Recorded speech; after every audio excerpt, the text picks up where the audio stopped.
अब दूसरा केस देखते हैं। दूसरा केस क्या हो गया कि हमने स्ट्रिंग जो है वो इस रॉड पे जो बांधी हुई है ना, ये वाला एंड फ्री है।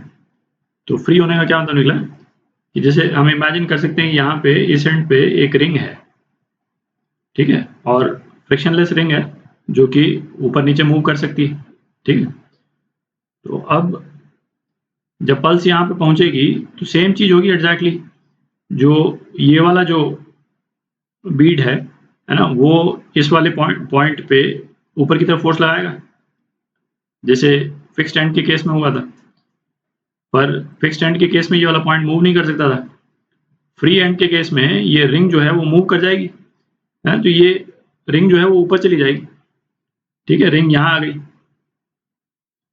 ठीक है। फिर उसके बाद में जो ये वाला पॉइंट है कि नहीं, वो ये वाला पॉइंट यहाँ पहुंच गया एक यूनिट टाइम के बाद में। अब ये वाला पॉइंट जो है वो इस रिंग पे फोर्स लगाएगा ऊपर की तरफ, ठीक है, ये रिंग और ऊपर चली गई, ठीक है, ठीक है। तो इस तरह से जो है ये रिंग ऊपर की तरफ चली जाएगी। पर इसमें एक इंटरेस्टिंग एस्पेक्ट है ना, वो एस्पेक्ट ये है कि रिंग कितनी ऊपर तक जाएगी। यदि इस पल्स का एम्पलीट्यूड जो है वो ए है, तो ये रिंग एक्चुअली क्या है, ए पे जाके रुकती नहीं है। ये ऐसा नहीं है कि ए पे जाके रुक जाएगी और उसके बाद में वापस नीचे आ जाएगी। ये 2a लेवल तक ऊपर जाती है। तो इसको देखने का एक तरीका तो ये है कि भाई जैसे रिंग जब यहाँ पे पहुंची तो इस टाइम पे भी ऊपर की तरफ मूव कर रही, ठीक है, यहाँ पहुंची ऊपर की तरफ मूव कर रही, तो इनर्शिया जो है ये और ऊपर जाएगी, ठीक है। और इसी चीज को देखने का एक और तरीका वही है जो अपन ने फिक्स्ड एंड के केस में किया था कि दो पल्सेस का इंटरफेरेंस। तो इस वाले जो ये वाला जो केस है ना, इसको हम विजुलाइज कर सकते हैं कि इस डायरेक्शन में एक पल्स आ रही है, वो तो दिख ही रहा है, ठीक है। और दूसरी पल्स जो है वो इस तरफ से हम इमेजिन कर सकते हैं कि एक पल्स v इस डायरेक्शन में आ रही है और जिसका ओरिएंटेशन जो है वो ये है, ठीक है। और ये वाली पल्स जो है वो इस पल्स के साथ में इंटरेक्ट करती है, सुपरपोजिशन होता है, और जो इसका रिजल्टेंट जो बनता है, और स्पेशली जो बाउंड्री वाले पॉइंट पे, वो इन दोनों पल्स का जो सुपरपोजिशन होगा वो बनेगा। तो दो पॉइंट एक बार बना करके देखते हैं। तो रिजल्टेंट वेव किस तरह से बनेगी, है ना, ये विजुलाइज करने का एक तरीका इस वाले केस में ये है कि पल्स जो है वो यहाँ पे v वेलोसिटी से ट्रेवल कर रही, और ये जो बाउंड्री वाला जो पॉइंट है, बाउंड्री पॉइंट मतलब ये रॉड है या वॉल जो भी इसको जहाँ पे अटैच्ड है ये रिंग, ये वाला पोर्शन जो है ये मूवेबल है, रिंग के फॉर्म में है, ठीक है। तो ये इंटरेक्ट कर रही है एक दूसरे आइडेंटिकल पल्स के साथ में जो कि v वेलोसिटी से इस डायरेक्शन में मूव कर रहा, ठीक है। तो थोड़ी देर बाद लोकेशन क्या हो जाएगा इन पल्सेस का, तो थोड़ी देर बाद पल्सेस का लोकेशन जो है वो ये हो जाएगा, ठीक है। और अब क्या है, चूंकि कोई रेस्ट्रिक्शन नहीं है इस बाउंड्री वाले पॉइंट पे, तो यदि हम जो रिजल्टेंट पल्स यदि बनाते हैं तो यहाँ तक तो पल्स ग्रीन वाले पल्स से अफेक्टेड नहीं है, तो इसका शेप तो यूं का यूं रहेगा। अब उसके बाद में जैसे ये वाला जो पॉइंट है, ये वाला पॉइंट जो है वो ग्रीन वाली पल्स और रेड वाली पल्स का सम टोटल होगा, ठीक है। तो इसकी लोकेशन जो है वो यहाँ पे कहीं पे आ जाएगी। तो ये आप समझ लें ये इस तरह से, है ना, ये पल्स बन जाएगी। और थोड़ी देर बाद में क्या होगा, जैसे ग्रीन वाली पल्स सपोज यहाँ आ गई और ग्रीन वाले पल्स का मैक्सिमा यहाँ आ गया और रेड वाली पल्स का भी मैक्सिमा यहाँ आ गया, तो ये जो इंसिडेंट पल्स जो है कि नहीं, उसका शेप जो है वो कुछ इस टाइप का हो जाएगा। और ये कितना हो जाएगा, ये मैक्सिमम 2a हो जाएगा, ठीक है। और फिर थोड़ी देर बाद में फिर ये ग्रीन वाली पल्स जो है वो मतलब ये इस डायरेक्शन में चली गई,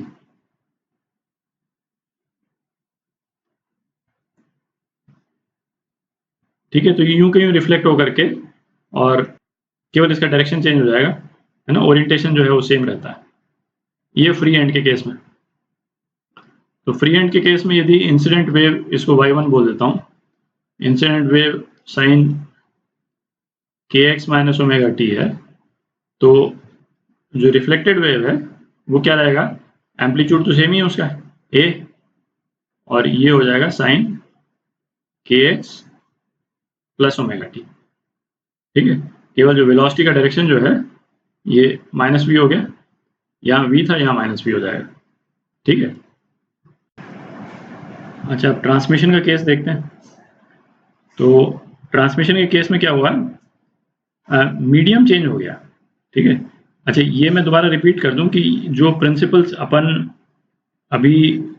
तो स्ट्रिंग के केस में स्टडी कर रहे हैं, है ना, ये सारे प्रिंसिपल्स चाहे रिफ्लेक्शन के हों चाहे ट्रांसमिशन के, वो किसी भी मीडियम में किसी भी वेव के लिए भी एप्लीकेबल होंगे, है ना, लाइट वेव्स के लिए, साउंड वेव्स के लिए भी एप्लीकेबल होंगे, जो अपन डिस्कस करेंगे इस वाले, है ना, स्ट्रिंग के रेफरेंस में। तो ट्रांसमिशन के केस में क्या हुआ कि मीडियम चेंज हो गया। मीडियम चेंज हुआ मतलब जैसे यहाँ पे स्ट्रिंग जो है, सपोज ये आयरन स्ट्रिंग है, ठीक है, और यहाँ पे एल्यूमिनियम स्ट्रिंग हो गई। ठीक है, तो मीडियम चेंज हो गया बेसिकली। तो सपोज ये स्ट्रिंग है ना, जो बीच में मीडियम चेंज हो गया। अच्छा, टेंशन तो जो स्ट्रिंग का है वो सेम ही रहेगा, यहाँ पे जो टेंशन है, टेंशन एग्जैक्टली सेम रहेगा। चेंज क्या हो जाएगा, मास पर यूनिट लेंथ।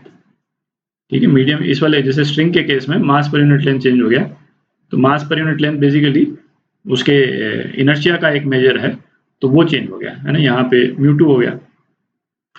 तो अब सपोज एक पल्स जो है वो यहाँ पे आकर के और बाउंड्री तक पहुंचती है, ठीक है, ऐसे पहुंचेगी, तो दो चीजें होंगी, है ना, एक पार्ट ऑफ द पल्स तो जो है वो आगे कैरी कर जाएगी, है ना, तो उसको हम बोलेंगे ट्रांसमिटेड पल्स, है ना, या ट्रांसमिटेड वेव। ठीक है, तो जो इंसिडेंट पल्स है उसका एम्पलीट्यूड सपोज ए आई है। ठीक है, तो जो ट्रांसमिटेड पल्स होगी उसका एम्पलीट्यूड हम बोलेंगे ए टी, है ना, और कुछ एक पोर्शन होगा पल्स का जो रिफ्लेक्ट कर जाएगा। ठीक है, और उस वाले एम्पलीट्यूड को, जो रिफ्लेक्टेड पल्स होगी उसका एम्पलीट्यूड हम बोलेंगे ए आर।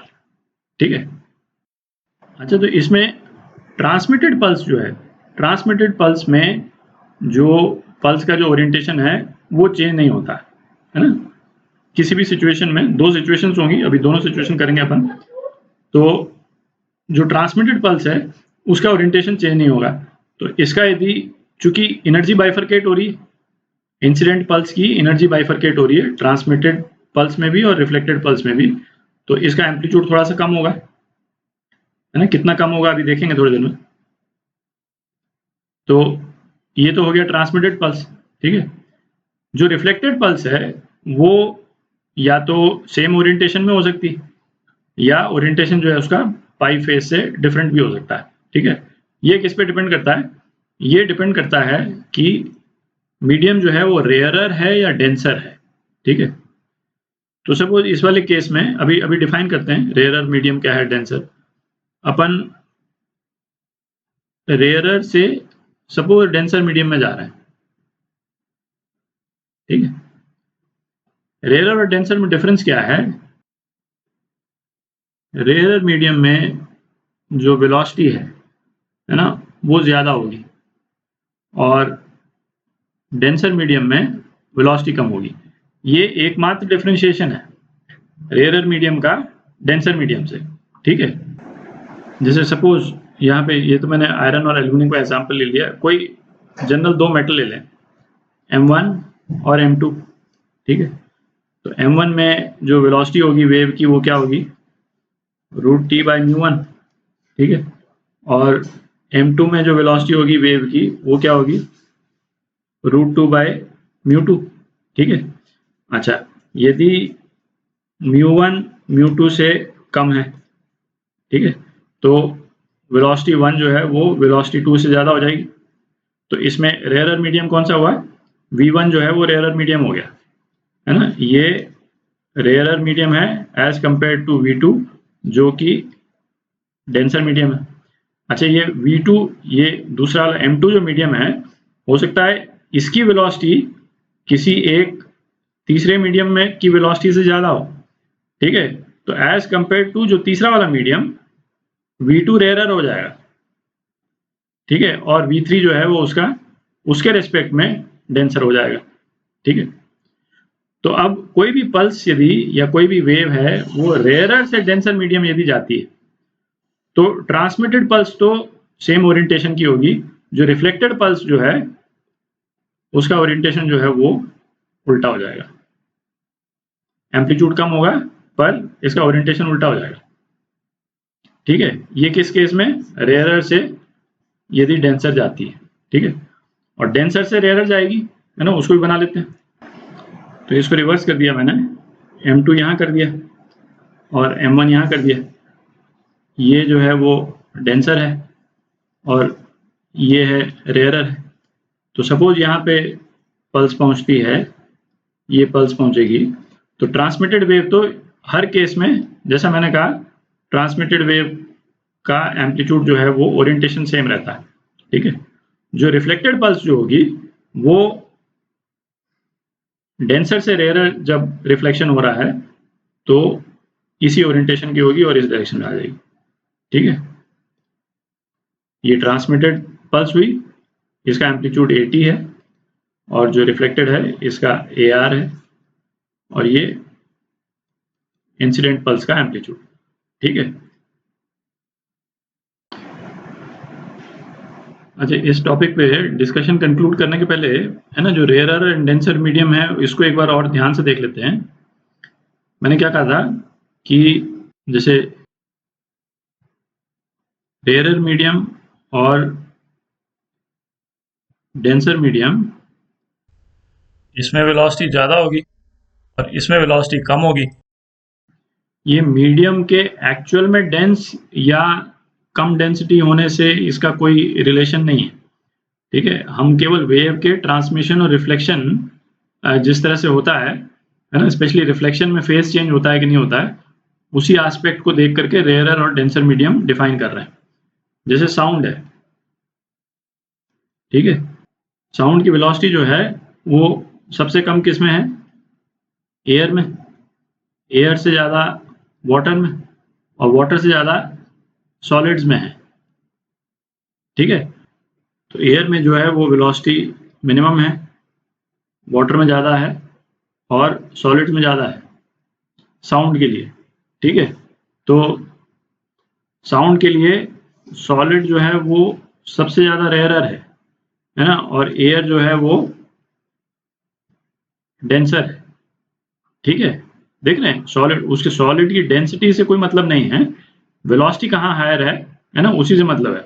और यदि लाइट का देखें तो इसका एग्जैक्ट अपोजिट है, ठीक है। लाइट की वेलोसिटी जो है वो एयर में सबसे ज़्यादा है